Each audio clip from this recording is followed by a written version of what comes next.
everyone is very welcoming, and that's just the one most important thing that I want to share with our readers back in the Philippines.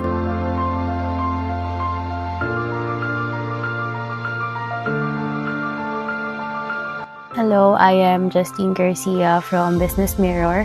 So, na-invite ako ng Renmin University of China para sa isang 2-week immersive workshop. This is my first time in China at ang masasabi ko lang is napaka-disiplinado ng mga tao dito. Pagdating ko pa lang na airport, maluwag, malinis, walang nagkakagulo. Kumbaga parang masasabi ko talaga na wow, ibang bansa talaga to. Of course, gusto ko makita yung Great Wall of China, pati yung Forbidden City. Hopefully, bisita ko yun. Pero what I really hope is, mas maintindihan ko yung culture, tsaka yung ekonomiya ng China. And hoping na sana ma-impart ko yung kung ano man yung matututuhan ko dito sa mga kababayan natin sa Pilipinas. Dapat manatiling open yung communication between Filipino and Chinese reporters and even Filipino and Chinese individuals. I think that's the first step. Kailangan magkaroon ng civil relationship yung dalawang bansa para naman magkaroon tayo ng maayos na impart ng knowledge. And at the same time as well, I think mas makabubuti kung mas magiging open tayo. Kumbaga, mas magiging relaxed yung ating relationship towards each other.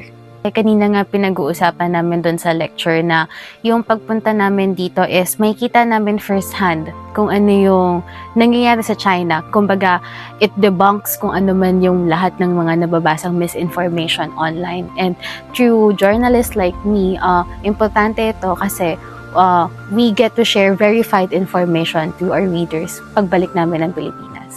I think pagdating sa technology, malaking yung potential kasi I have heard from the Deputy Director General a while ago na integrated na yung artificial intelligence sa CMG, and I think the Business Mirror Group can learn a thing or two from that kasi AI is here, it's here to stay, so might as well media outfits from the Philippines must learn to utilize it well. China is a friendly community. Compared sa kung ano man yung nababasa natin online na parang, iwasan natin yung China kasi may ganitong ganyan, may mga dispute.